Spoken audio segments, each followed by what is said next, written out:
Muito bom dia, papos e jaconeiros. Estamos chegando com o Papo Online deste sábado, dia 18 de julho de 2020, aqui na TV Papo by Pitcom. Então, se liga nesse papo, porque o nosso convidado no programa de hoje foi contratado pelo Juventude em 1977 e se tornou um dos maiores ídolos do Esporte Clube Juventude. E está conosco hoje. Plain, bom dia. Bom dia, Marco. Bom dia a todo o pessoal aí da retaguarda e principalmente a grande torcida do Juventude, a Papada, e que eu tenho um carinho muito grande e tenho certeza que eles têm comigo também. Certo. Como tu chegou no Juventude como meia, naquela época, meia ponta de lança, ou como centroavante, hein, Plain? Como meia ponta de lança. Nós tínhamos, naquela ocasião, dois jogadores que jogavam pelos lados de campo, que era o Flecha e o Miguel Amaral, e tinha o Santos também, e jogadores agudos pelos lados do campo, principalmente o Flecha. E a minha característica nunca foi de um centroavante, até pelo tamanho, a compreensão física, eu tenho 1,71 de altura, sou para a função um jogador franzino, então eu tinha que ser com muita movimentação. E o Daltro Menezes, que era o treinador da época, achou um modo de eu jogar. Eu jogava com losango, ele jogava com volante, dois meia e um centroavante fechando o losango pelo meio. E dois jogadores pelos lados de campo, bem agudos. E eu fazia a movimentação nas costas do volante adversário e sempre, se o zagueiro saía, entravam os jogadores de trás na diagonal, no caso o Flecha e o Miguel Amaral, e assim nós trabalhávamos. Se eles ficavam, eu trabalhava nas costas do volante. Se eles viessem atrás de mim, surgia o espaço. Então, nós tínhamos uma jogada bem organizada e o Daltro era muito inteligente para isso aí e organizou o time dessa maneira. E eu passei de meio atacante para o número 9 e foi como eu joguei sempre no Juventude. Uhum. Bom, tu chegou numa segunda-feira para o Juventude, vindo do Coritiba. E aí na quarta-feira só tinha um Caju pela frente, é isso? Só um clássico aí para a estreia. Eu não me lembrei que fase era do Campeonato Gaúcho, que era bem diferente dos modelos atuais, do modelo atual, no caso. E eu sei que nós tínhamos 2 jogos com o Caxias, o Acer Caxias, para definir a colocação para o Campeonato Brasileiro. O Juventude e nem o Caxias, o Juventude principalmente, eu vou me referir ao Juventude, não participava do Campeonato Nacional e começou em 77 a participar do Nacional. E essa era uma classificatória para uma das fases, que eu não me lembro muito bem o que era. Mas, enfim, e tinham 2 jogos, um no Centenário, que foi no domingo, que eu assisti o jogo, eu tinha chegado no fim de semana de Curitiba, não tinha a documentação ainda na CBF, e na quarta eu estreiei. E o Juventude naquela ocasião, se não me engano, e a história pode dizer isso também, e as estatísticas, o Juventude me parece que fazia uns 2 ou 3 anos que não ganhava do Caxias. E no Clássico. E nós ganhamos 1-0, gol meu, no gol de entrada da Ferradura Sul, nunca me esqueço, e já na estreia, então, criou essa empatia entre eu, o torcedor, e as coisas do Juventude. E até hoje, com certeza, dos clubes que eu joguei, e não estou jogando confete, que quem me conhece sabe que eu não sou assim, e já manifestei esse pensamento em várias outras oportunidades, foi o time, e é o time, que eu tenho o maior carinho, digamos assim. E eu tenho certeza que a comunidade de Caxias, e principalmente a comunidade do Juventude, os torcedores, os mais antigos principalmente, tem um carinho muito grande por tudo aquilo que foi feito. Então, esse legado não se apaga, isso aí eu tenho muito orgulho. Claro. Bom, tu jogando pelo Juventude, com a camisa do Juventude, tu mais ganhou ou mais perdeu nos clássicos, no clássico Caju, hein, Clay? Eu acho que ficou meio que... eram os 2 times muito bons na época. O Caxias tinha um time muito bom também. Então, eu acho que ficou 50-50. um pouquinho mais, talvez, para o Juventude em partidas mais importantes. Isso que que é o mais importante, digamos assim, o que mais importa. Nas partidas mais importantes, a Juventude levou a vantagem, e isso aí nos deu uma condição melhor. Muitos clássicos aconteciam, por exemplo, por ano, às vezes, coisa que não acontece mais hoje, tinha 3, 4 clássicos durante o ano. Hoje já não existe mais isso aí. Às vezes a gente nem joga um clássico durante o ano todo. E naquela ocasião existiam fases de Campeonato Gaúcho e que possibilitavam essa condição. Eu acho que assim, houve sempre, principalmente, um respeito muito grande entre nós, do Juventude, e a Ser Caxias, e pela condição e pela qualidade dos dois times, eu acho que foi mais ou menos 50-50. Vamos deixar assim, até para valorizar tudo aquilo que foi feito, de um lado e do outro. Aparelho, equilíbrio. Bom, dentro da tua trajetória, dentro do Juventude, o Plen, tem várias informações, entre outras, uma que me parece muito relevante, tu és o quinto goleador da história do Juventude, com 91 gols marcados, e segundo as pesquisas do próprio Juventude, né? Como é que foi efetivamente a tua trajetória dentro do Juventude? Bom, vamos começar lá. Primeiramente, assim, as estatísticas não estão completas. Pelos meus cálculos, eu tenho 104 gols. 104. E eu diria assim, da era moderna, entendam bem o que eu vou dizer, sem desmerecer qualquer outra situação, qualquer outro momento, a era moderna consideraria a Juventude participando de campeonatos a nível nacional. Eu sou o maior goleador. Eu tenho 104 gols que eu cataloguei nesse tempo todo de Juventude. Eu vim em 77, joguei 77, 78, 79, saí 80 e 81, voltei em 82 para o Juventude, e depois em 85, e aí eu estava encerrando a carreira já. Então, nesse tempo todo, foram 5 anos praticamente jogando Juventude, eu tenho 104 gols. Isso dá uma média de mais de 20 gols por temporada.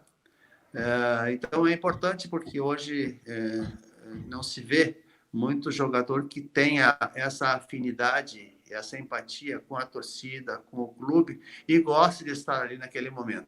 Eu gostava e gosto do Juventude, e por isso sempre tive a Juventude olhando com muito carinho.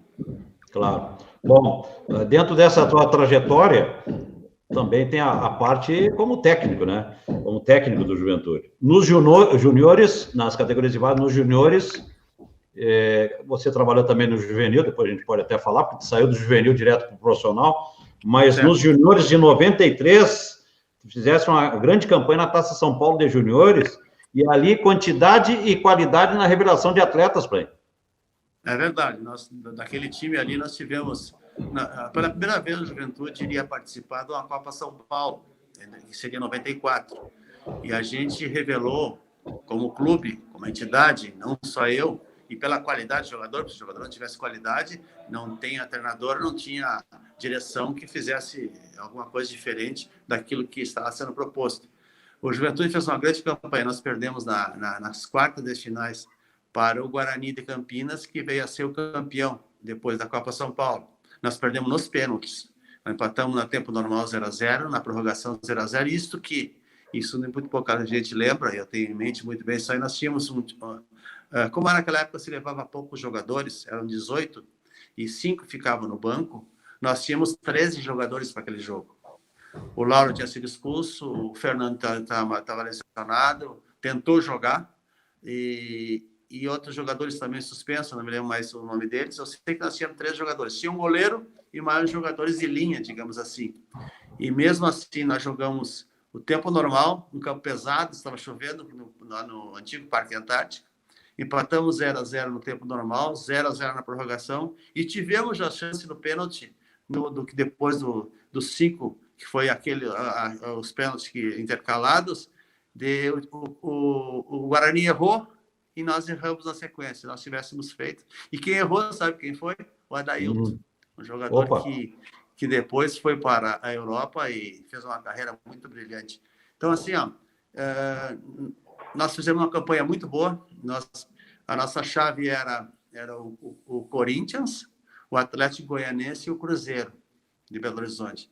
Ganhamos do Cruzeiro 1-0, 3-2 do Atlético Goianiense e 2-1 do Corinthians. Depois era outra chave de 4, era Grêmio, Juventus e o Nacional. Nós ganhamos do Grêmio, empatamos com o Juventus e empatamos com o Nacional, ficamos primeiro na chave também. Aí no cruzamento da sequência é que nós perdemos para o Guarani de Campinas, que tinha um time muito bom, tanto é que foi campeão da Copa São Paulo naquele ano, e nós fizemos um jogo muito parelho e qualquer um podia ter ganho naquela ocasião. E nós tivemos a chance, como já falei, na hora dos pênaltis, mas não era para ser. Mas o importante é que a formação daqueles atletas foi muito boa e encaminhamos jogadores e atletas para o mundo todo, para o profissional da Juventude e outros clubes. E tinha aquela época a patrocinadora que levava os jogadores até para a Europa, lá para a Itália, a Parmalat, e de repente isso aí ajudou bastante no nosso trabalho.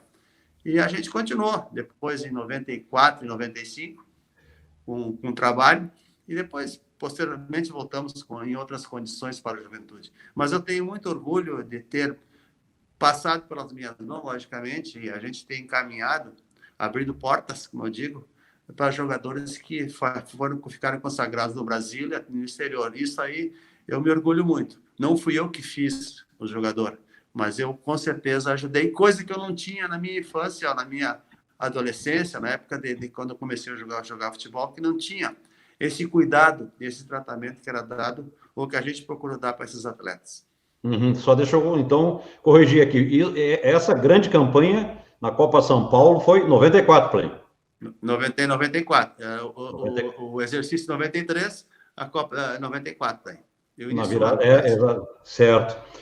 Então, tá, só para ir corrigindo, né? Tu tem 104 gols, como um dos grandes goleadores da história do Juventude. 94 fez essa grande campanha, então, na Taça São Paulo de Futebol Júnior. E 2003, como técnico, tu estavas no juvenil e foi chamado a trabalhar na equipe profissional em 2003. Foi o primeiro ano do Campeonato Brasileiro por pontos corridos. E aí tu recuperou... Me fala a respeito disso, porque tu recuperou o grupo, o Juventude estava correndo sérios riscos de rebaixamento, não rebaixou, muitas vezes pelo contrário, tu conseguiste com a equipe resultados assim absolutamente expressivos, né? 6-1 no Corinthians, 4-0 no Atlético Paranaense. Naquele 6-1, o próprio Geninho, que era treinador do Corinthians, naquela oportunidade no Jacone, pediu demissão ao vivo na Globo. Quer dizer, e depois conseguiu ganhar do Cruzeiro lá em Belo Horizonte, Play. Lá eu estava, naquele jogo eu estava, lá no Mineirão. Vitória de virada, 2-1. Foi a primeira vitória do Juventude jogando no Mineirão. Quer dizer, o Juventude naquela vitória quebrou assim uma série de tabus. Mas me fale a respeito dessa sua trajetória como técnico do Juventude. Bom, eu trabalhei depois, posteriormente, em 99 e 2000, no Júnior. Fiquei fora em 2001 e na metade do ano de 2002, o Inácio Campos, que era o diretor das categorias de base, me convidou para trabalhar com o juvenil, que tinha sido desclassificado na primeira fase do Campeonato Gaúcho. Bom, o Juventude, pelo trabalho que faz, nunca poderia ser desclassificado numa fase inicial. Ele poderia ser desclassificado na semifinal, ou até mesmo perder numa final para a Grêmio Internacional ou qualquer outra equipe que investisse naquele ano, que estivesse bem no ano que estamos falando, ou qualquer ano. Enfim, eu fui convidado achando que nós tínhamos, que o Juventude não tinha um time muito bom. Quando eu comecei a trabalhar com os meninos, eu percebi que era um time bom. Isso aí, e eu, depois de uma semana de treinamento, me lembro muito bem disso aí, e isso é bom recordar também, eu reuni os jogadores e disse para eles que eles tinham um bom passe, uma boa conclusão, um bom cabeceio. Tecnicamente era um time muito bom, mas dentro da situação de jogo, da organização como equipe, eles não usavam essas prerrogativas e essas qualidades. Então não adiantava nada eles terem um bom passe, um bom chute, um bom cabeceio, um bom cruzamento, se na dinâmica de jogo isso aí não era aplicado. E nós começamos a trabalhar essa questão especificamente. Só o trabalho técnico e tático, mais tático, de organização como equipe, e possibilitar que essas situações, essas qualidades fossem usadas em prol do conjunto. E eles acreditaram nisso aí. E nós começamos a treinar.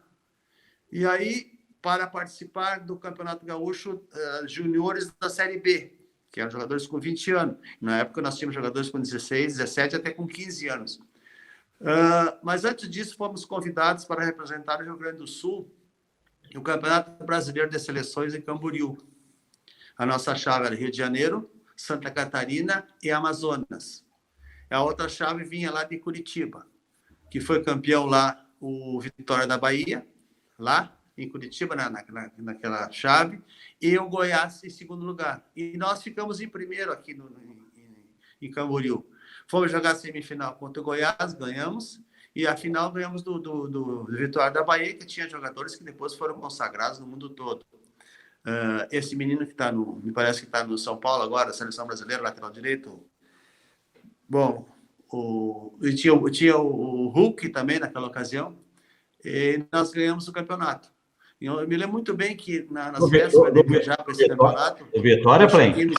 Oi? O lateral direito do Vitória era o Daniel Alves, né? Me parece que era o Daniel Alves. Tinha o Hulk também naquele time. Isso, eles foram formados lá. Bom, eles tinham acabado de ganhar a Nike Cup lá na Holanda. E tinham vindo direto para representar o estado da Bahia. Inclusive, foi curiosidade que as duas equipes que representaram o estado, nós e eles, foram para a final. E nós ganhamos 1-0 na final. Aliás, ganharam tudo que é troféu, goleador menos vazado, melhor jogador, enfim. Ganhamos tudo naquela ocasião. Eu me lembro muito bem que nas vésperas de viajar, eu cheguei para o Menegatti, o Cocoio, que eu tenho um carinho muito grande, e para o Inácio, eu cheguei no estádio de um treino e disse, hoje nós temos um time. E nós fomos para lá e ganhamos. Bom, a partir daí, nós disputamos com o Juvenil, e eu vou historiar tudo, se tem um tempinho, eu vou falar tudo que eu tenho para dizer. Sim. Nós participamos do campeonato Júnior e Sub-20, fomos campeões no segundo semestre. A Copa aqui em Flores da Cunha, nós somos campeões. Fomos campeão lá no torneio em São Paulo. E depois do Campeonato Gaúcho, nós ganhamos também na primeira fase, que terminou em julho, nessa época, mais ou menos. Tinha duas fases do Campeonato Gaúcho. Jogamos contra o Inter na final, ganhamos no Beira-Rio 1-0 e empatamos 1-1 em Flores da Cunha. E fomos campeões também. E eu me lembro muito bem, e depois daí eu fui profissional. Eu me lembro muito bem que depois que terminou o Campeonato Gaúcho, essa primeira fase em julho de 2003, né, eu estava praticamente um ano com os meninos, tinha ganho tudo praticamente. Eu disse que aqueles meninos deveriam já antecipar e ir para o Júnior e trabalhar. Esses meninos, os 8-6 principalmente, que eram os mais novos, os mais velhos, aliás, e esses meninos deveriam trabalhar já com o Júnior para o ano seguinte. E eu começaria a trabalhar com os 8-8, 8-7, 8-8, para já antecipar o trabalho para o outro ano. Isso não aconteceu. A ideia foi colocada e a direção não aceitou, por motivos que ainda me cabe que está discutindo. E aí, em seguida, fui profissional, e aí eu não tive muito mais contato direto com a gurizada. O que se sabe é que aqueles meninos foram para o mundo todo e disputaram campeonatos na Espanha, na Alemanha, na Inglaterra, enfim, em vários outros lugares, na Bulgária, enfim. Não na primeira divisão, mas segunda, terceira divisão, que também é muito valorizada nesses países, principalmente Inglaterra, Alemanha, Espanha. Entendeu? Esses meninos todos foram vencedores. Inclusive, tem um fato interessante, que tivemos duas meninas, que eu não vou lembrar o nome delas agora, que fizeram um trabalho de psicológico com eles. E não acompanhamento de uma semana, foram 6 meses que elas trabalharam no ano de 2003, primeiro semestre. Elas iam, por isso eu estou citando esse fato, porque eu acho muito importante esse trabalho junto aos meninos, principalmente. Já no profissional é importante, imagina com os meninos. Direcionar, melhorar a cabeça, coisa que a gente faz como treinador também. Eu, como professor, trabalhava muito esse lado. Mas sempre precisa uma situação a mais. E elas trabalhavam, elas acompanhavam os nossos treinamentos, elas iam no ônibus acompanhando quando eles se deslocavam para treinamento, jogos, elas ouviam e viam o que eu falava, o que eu dizia para eles, o que eles diziam para mim, o que nós conversávamos, o que conversava entre eles. Elas fizeram pesquisa e entrevistas individuais, coletivas, e depois, no final, na metade do ano de 2003, elas deram um diagnóstico. 95% daqueles meninos eram perfil vencedor.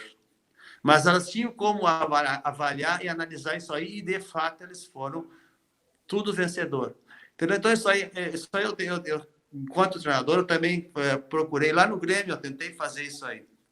Tentar fazer um trabalho psicológico com aqueles atletas, porque a gente tinha uma condição de atletas até com uma certa qualidade, mas que não desenvolviam. Mas esse é o papo, nosso papo é o Juventude. Tá? Então, em seguida, e eu nem conhecia o pessoal do profissional. Como eu conheço o ambiente profissional, eu sei que o profissional não gosta muito de outras pessoas, de outras categorias, ou de fora do ambiente, e está circulando pelo vestiário. Isso eu nunca fiz. Eles nem me conheciam, nem sabiam meu nome. Então, mas eles viam os treinamentos que era dado lá na sede campestre, nos outros campos, do trabalho que era feito com o juvenil, que era basicamente um trabalho profissional, adaptado, logicamente, à condição e à idade dos meninos. E a gente sempre trabalhou isso aí. Eu, como professor, tinha como avaliar e calcular esse tipo de trabalho. Enfim, e quando o Raul Plasma pediu um auxiliar técnico, a direção disse que teria que ser da base. O Plasma queria de fora. A direção tem que ser da base, e ele disse, então me dá aquele alemãozinho lá do juvenil. Eu nem conhecia ele nem me conhecia, nem meu nome ele sabia. E aí me chamaram, logicamente que aceitei, né? Porque era uma promoção muito importante, e do juvenil ir para auxiliar técnico profissional, inclusive dentro da hierarquia do clube, normalmente, naturalmente, seria profissional, júnior, juvenil, infanto, juvenil, enfim. Então, assim, foi uma situação bem atípica dentro da escolha que fez o Plasma. E aí eu comecei a trabalhar na primeira semana, e eu não sei. E eu te contei outro fato ali, não sei se eu devo contar agora aqui, a respeito do treinamento que era dado na época. Posso contar? O senhor que sabe. Então, tá bom. Não, assim, eu sempre tive sou muito direto nas coisas, muita personalidade. Se eu tenho que falar, eu falo, e pronto. No terceiro dia que eu estava com eles, isso eu comecei na segunda-feira, na quarta-feira, eu fui fazer um trabalho pós-treino, de aperfeiçoamento e cruzamento, chute a gols, enfim, cabeceios, pênaltis, falta. E eu peguei os atacantes, os meia, e os laterais para cruzar, enfim. E de repente, um trabalho muito pouco sério, digamos assim. Os jogadores estavam na zona de rebaixamento, desleixados, sem cobrança, faziam o que queriam, de repente. Cruzamento errado, dava risada, chute a gol lá na arquibancada, dava risada, cabeceio errado, dava risada, se o goleiro falhava, dava risada. E eu, com 8, 10 minutos de treinamento, mandei parar. E um treinamento desse tipo demora, às vezes, meia hora, às vezes até uma hora, depende daquele jogador que não esteja jogando, a gente exige um pouquinho mais desse treinamento para que ele chegue numa condição semelhante aos outros. E eu, com 8, 10 minutos, eu mandei eles todos embora. Eles queriam bater falta, eu disse, não, pode ir embora. Era o meu terceiro dia trabalhando com eles. Aí, no domingo, nós jogamos lá em Campinas, e perdemos 2-0 para o Guarani de Campinas. Na reapresentação, o Plasma não estava, ele estava naqueles programas esportivos lá do Bem Amigos, e aqui um parêntese, o Plasma, uma excelente pessoa, foi um excelente profissional, e de repente ele ficou em São Paulo no programa do Bem Amigos. Bom, de repente, na terça-feira na apresentação, estava eu, Rodrigo e o Valteir, e os atletas, todo mundo num ambiente meio ruim, porque não tivemos uma derrota na zona de rebaixamento, todo mundo considerando já a Juventude rebaixado, todo mundo em todo o Brasil, nos programas esportivos, dava um dos rebaixados seria a Juventude, e eu fui conversar com eles daí. Eu disse, olha, lembra quarta-feira que eu mandei vocês embora assim, e não deixei vocês fazer o treinamento completo, porque não estava tendo sentido nenhum aquele treinamento, não estava rendendo nada, eu disse. E tem meia dúzia de gato pingado, naquela ocasião se fechava o treinamento, olhando o treinamento, e eles passam para o outro pessoal lá fora o que está acontecendo aqui dentro. Por exemplo, vocês chutam uma bola gol, dão risada, erram lá na arquibancada, dão risada. Tem que ter um ambiente alegre? Tem que ter um ambiente alegre. Isso faz parte também do conjunto do coletivo. Mas a seriedade está faltando. Esse pessoal que assiste repercute lá fora que aqui nós temos um grupo que não trabalha com seriedade. Eu disse, tu é sério, foi campeão ali, tu é sério. Apontei um por um dos jogadores que estavam ali e da condição que eles tinham feito pelo futebol e por eles mesmos, que eram pessoas sérias e comprometidas, mas que não estavam sendo. Eu disse, então, vocês, a partir desse momento, quando repercutir essa falta de respeito com o torcedor, essa falta de seriedade, esse comprometimento, essa falta de comprometimento, você não adquire o direito ao erro. No primeiro erro que acontece no jogo, vem a vaia, porque o pessoal já está predisposto a isso aí.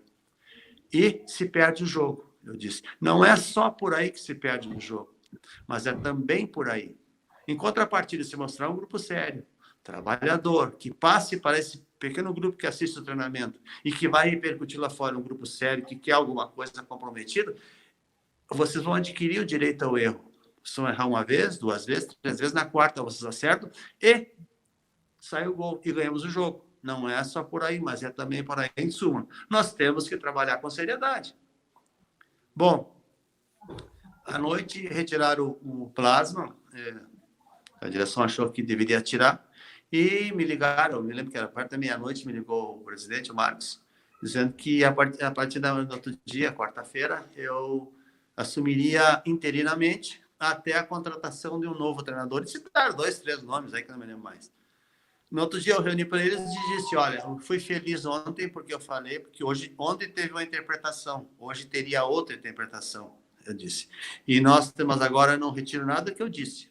E nós temos um jogo sábado, nós vamos trabalhar, e olhei para eles assim, vai ser como eu quero, e para entregar alguma coisa para alguém que vai chegar, ou vai ser eu sábado, eu tenho que ter convicção de alguma coisa que eu vou fazer. Nunca me esqueço dessas palavras. Foi literalmente o que eu falei para eles. E começamos a trabalhar taticamente, colocação dos jogadores, tudo que diz respeito à questão tática do time. E fomos para o jogo no sábado. E aí outra questão. Se a gente é o treinador, a gente sabe o que falar.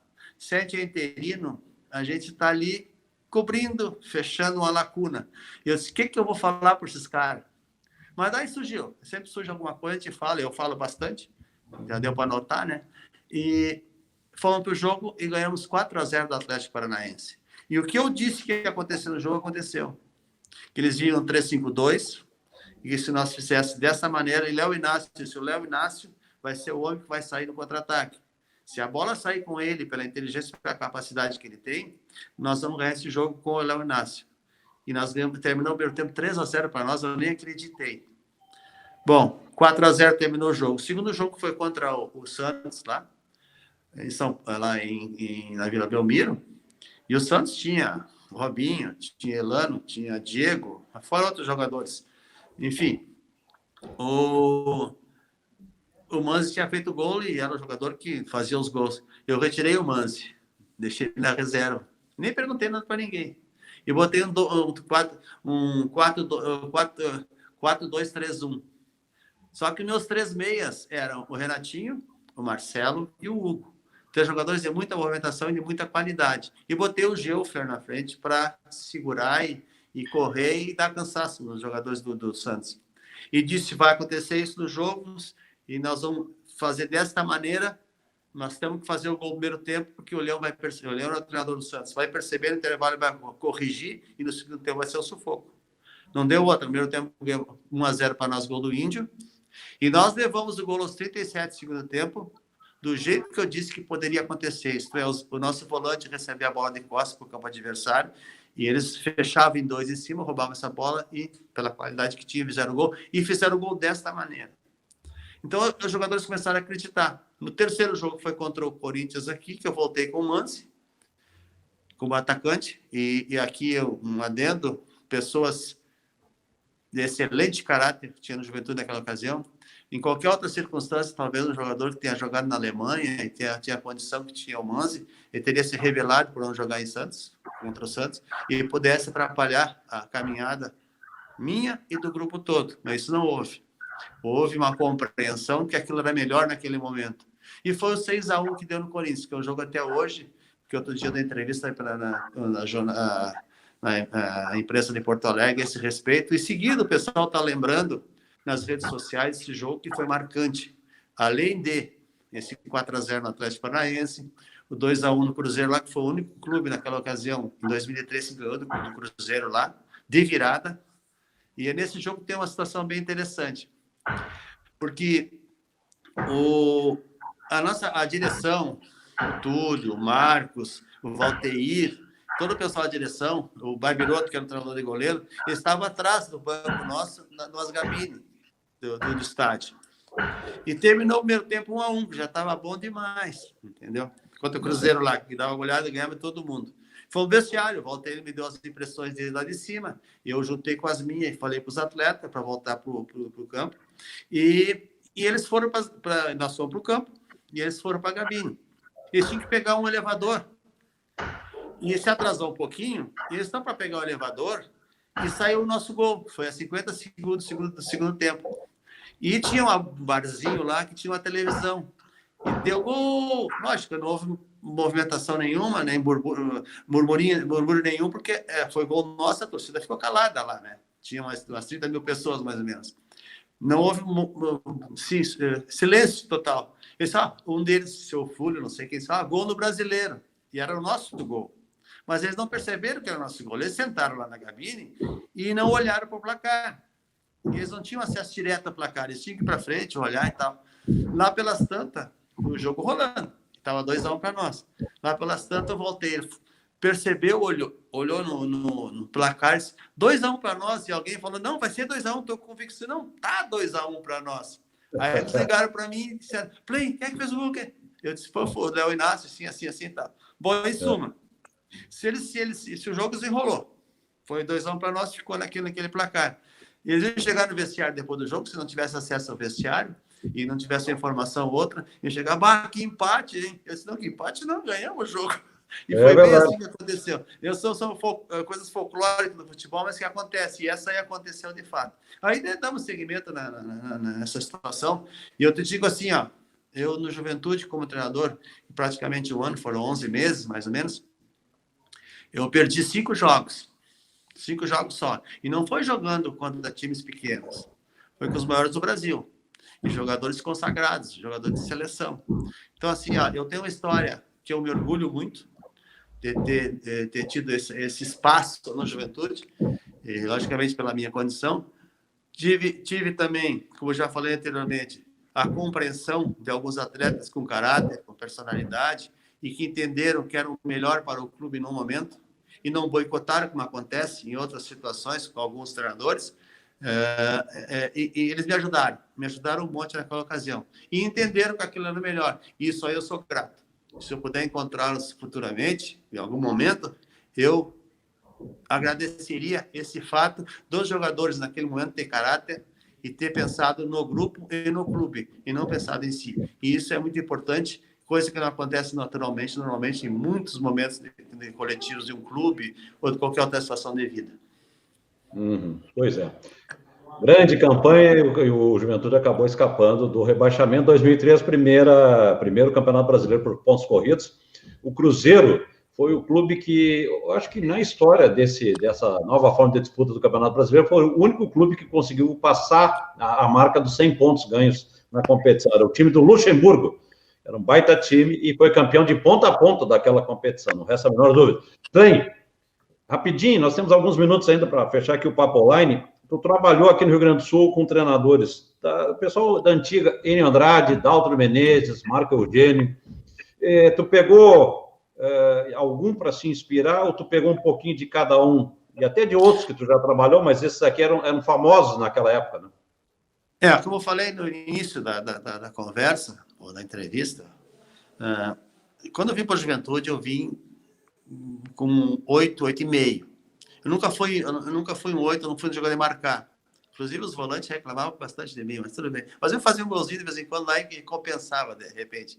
E o Dalto soube achar um lugar para me jogar. E a partir daí, a minha carreira deslanchou na Juventude. Então, eu diria que o Daltro foi um dos grandes artífices da minha sequência como jogador de futebol.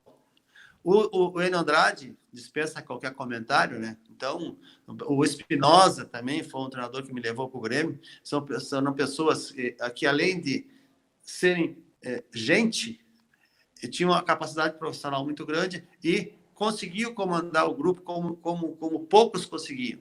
E isso é muito mais importante, às vezes, do que ter uma capacidade técnica e tática. Ele tem que ter acesso, ter ascensão ao grupo, e ter o grupo na mão, ter o vestiário na mão, como se diz hoje em dia. Então, assim, ó, são treinadores que eu tive aqui no Juventude, principalmente, e lá no Curitiba eu tive o Paulinho de Almeida, antigo também, já morreu, que foi um treinador que depois veio para o Grêmio também, quando o Espinosa saiu, e foi meu treinador no Grêmio, pessoas que conheciam dentro de campo, já tinham sido atletas, eram ex-atletas que tinham a condição de encurtar o caminho para a gente. Então, assim, ó, um pouco de cada um. O Valmir Louros também foi meu treinador no Caxias e no Juventude. Então, assim, ó, o Levir Coupe, muito bom treinador, tanto é que chegou onde chegou, né? E, de repente, eu posso ter esquecido alguém, mas, enfim, são esses treinadores como referência e tira um pouco de cada um. E a gente vai colocando também a condição da gente e o momento que a gente vai trabalhar em determinado clube, o que precisa e o que não precisa. E sempre quando a gente consegue detectar isso aí, é meio caminho andado para o sucesso. Jogo rápido contigo, Play. Gol mais bonito com a camisa do Juventude. Claro que tem vários, mas o mais representante. Acho que o primeiro gol pode não ter sido o mais bonito, mas foi o gol um dos mais importantes, porque iniciou uma carreira no Juventude. E foi contra o Caxias, no primeiro clássico. E depois tivemos outros gols no Olímpico, contra o Grêmio, que eu fiz o gol lá do meio do campo, por cobertura, que o goleiro estava fora do gol, que era o Manga na época. E, bom, enfim, teve vários momentos, vários gols, entendeu? Assim, ó, quando a gente lembra de um gol específico, é porque fez pouco. Eu fiz alguns, de repente, vai passar despercebido, ou ficar na lembrança só, ou não lembrar de algum gol que tenha sido importante. Então, e como assim, Oi? Conclua. Não, é mais ou menos por aí a coisa, entendeu? Então, assim, todos os gols foram importantes, uns mais bonitos, outros menos bonitos, logicamente, mas importante, como dizia o Dadá Maravilha, não existe gol bonito, existe gol feito ou gol não feito, entendeu? Então, o importante é fazer. E eu estava sempre ali, eu chutava muito, treinava muito, sempre gostei de treinar, e isso é muito importante. Da onde liberava, eu chutava com os dois pés, e uma preocupação que eu sempre tive e passava isso para os meninos da base, que em algum momento vai faltar, se não chutar com os dois pés, com um pouquinho da normalidade dos dois, em algum momento no jogo vai faltar. E aí pode definir o campeonato, uma derrota, uma vitória, que pode significar muito para eles profissionalmente, para o clube que eles estariam defendendo na época. Então é o seguinte, a gente tem que trabalhar essa parte também, que é muito importante para os meninos. E eu dizia para eles, voltando aos meninos da base, eu disse assim, você não tem que trabalhar para... Você tem que ter um objetivo maior. Até a seleção brasileira, por que não? Quem sabe? Tem que trabalhar para, no final de carreira, não sentar num bar, pegar uma cerveja ou outra bebida qualquer e contar histórias. Os outros têm que contar a história de vocês. Os outros têm que apontar na rua e dizer assim, aquele lá é o fulano, que fez o gol do campeonato. Aquele lá é o goleiro que pegou o pênalti que nos deu o campeonato. Ou que nos levou de rebaixamento, ou que... Enfim, o objetivo final de vocês tem que ser os outros apontar vocês na rua e contar a história de vocês. Não contar eventuais histórias, que nem eu falei do gol. Quem fez pouco gol vai lembrar que 2, 3. Eu, graças a Deus, fiz bastante gol. Então, assim, teve muitos gols importantes e que fizeram que a minha carreira deslanchasse, principalmente aqui no Juventude. Entendeu? Então, assim, eu sou de Santa Maria, com muito orgulho. Comecei no Rio Grandense lá. Morava nos fundos do campo do Rio Grandense. Fui para o Internacional. Tive uma ascensão profissional muito boa quando fui para o Curitiba. Naquela época, o Internacional Santa Maria era da 2ª divisão, como é hoje. E eu fui para o Curitiba disputar o Campeonato Brasileiro e fui 3 vezes campeão paranaense. E já estava desgastado lá quando eu vim para o Juventude e a minha carreira retomou aqui. Que foi Caxias do Sul, Juventude, foi um acréscimo muito grande na minha vida. E eu devo tudo que eu tenho ao futebol e ao Juventude e às pessoas do Juventude, com certeza. Tenho um carinho muito grande.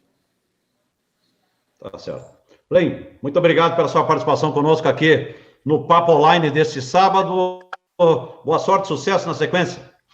Obrigado, e a gente vai continuar torcendo que o Juventude volte ao lugar mais alto, né? A Juventude pode e tem a condição de voltar à Série A. Espero que o trabalho feito pelo Pintado de agora em diante seja um trabalho bom e que tenha sorte e dê liga, porque às vezes precisa sair, né? Às vezes tu tem uns atletas que não são tão, e não quer dizer que seja assim o Juventude, tu olhe pelo nome, mas de repente dá liga, e o time acerta, e de repente chega aos objetivos que devem chegar. Obrigado. Grande abraço, Plain. Alô, papada, não esqueça de curtir e compartilhar o Papo Online nas redes sociais, Facebook, Instagram, Twitter da Bitcom TV. Claro que vocês são os nossos convidados a curtir e compartilhar o Papo Online nas redes sociais da Bitcom, né? E também no portal do Juventude, juventude.com, e nas mídias sociais do clube. Vamos seguir com o Papo Online no próximo dia 23, vai acontecer no estádio Alfredo Jaconi, 11 da manhã, o Caju 283, no reinício do Campeonato Gaúcho. E com restrições, não teremos público no estádio. Quer dizer, o Caju não terá torcida. Agora, o departamento de marketing do Juventude organizou algumas ações para transformar o ambiente do Jaconi mais favorável, né, para os atletas dentro de campo. Não é isso, Ivan Garaboto?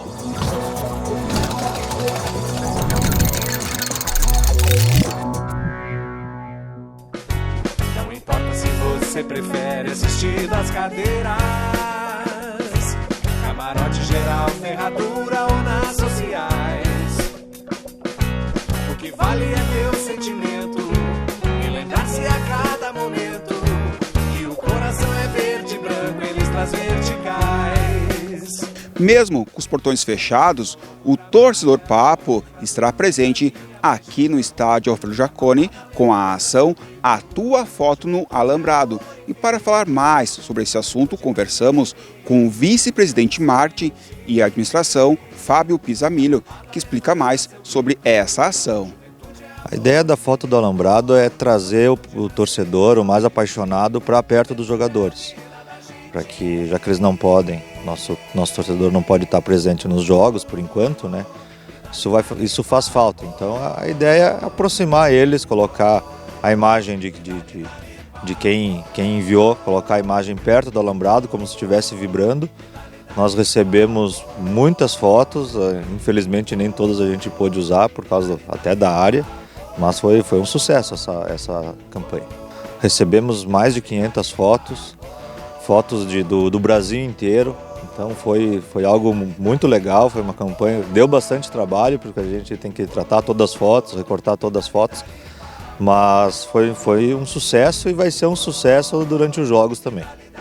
Qual foi o objetivo da ação A Tua Foto no Alambrado aqui no estádio Alfredo Jaconi? Aproximar o torcedor dos jogadores, dar um pouquinho mais de emoção, de calor para o jogo. A gente está pensando em outras ações para o jogo também, que vai ser surpresa no Caju, que o objetivo é realmente aproximar o torcedor do jogador, deixar um pouquinho mais de calor num jogo que ele é quente dentro de campo, mas ele precisa ser quente fora de campo também. Elas vão ser colocadas uma faixa de 1,5 m por 100 metros na lateral abaixo dos camarotes. A ideia é que ela fique disponível nos jogos que a gente não tiver público, né? Enquanto não tiver público, que aconteça essa faixa. O Juventude lançou uma camisa que terá o valor revertido às reformas do estádio Alfredo Jaconi. E como que é essa ação? Desde o início da ação dos conselheiros na reforma do centro administrativo, nós precisávamos de algumas formas novas de ajudar na modernização do Jaconi. A camiseta pode ser adquirida através do nosso e-commerce, jaconi45anos.com.br, ou através do contato com o nosso conselho deliberativo, a presidência do nosso conselho, que também daí eles podem emitir boleto diretamente, e no site através de boleto ou através do cartão de crédito. Fábio Pisamilho, e quais as outras ações que o Departamento de Marketing de Juventude está realizando durante a pandemia? Como a gente consegue aproximar o sócio? Fazendo ações com ele, relembrando o amor ao clube, dando vantagens para o sócio. O sócio, a gente sabe que ele vem ao encontro do clube por amor, não é por vantagem, mas a gente pode ter a reciprocidade através de vantagens. Então a gente está sempre pensando nisso. Outra coisa, através das nossas mídias sociais, a gente pede que o sócio sempre acompanhe o YouTube, o Instagram, o Face, o Twitter. Através do número maior de presenças nas nossas mídias, nós conseguimos maiores patrocinadores. Então as nossas ações também têm que ser levadas em conta nisso. E além disso, a busca sim de novos patrocinadores para a gente poder ter cada vez um clube mais forte. Amigo, vamos jaconeiro. Vamos jaconeiro. A Tua Foto no Alambrado é uma ação do Departamento de Marketing de Juventude para sempre lembrar da importância do torcedor Papo aqui no estádio Alfredo Jaconi.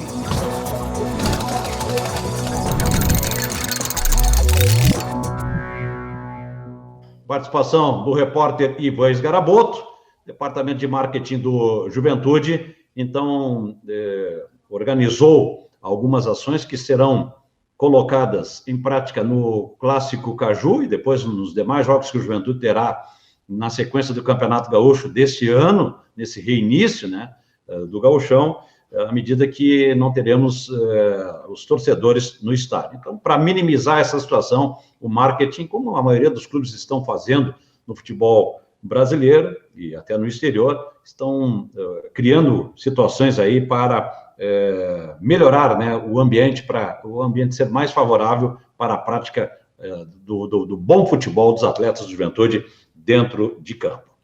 Nós chegamos ao final do Papo Online deste sábado, que teve na captação de imagens, nas gravações, o Telo Gianni, também na edição, o cinegrafista Leandro Moré, reportagens e a produção do Ivan Esgaraboto, o gestor de conteúdo Kleberson Portela. Ficamos por aqui com o Papo Online, que volta no próximo sábado.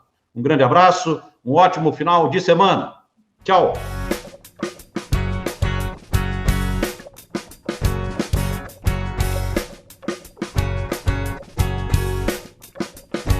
Muitas coisas a gente aprende ao longo da vida.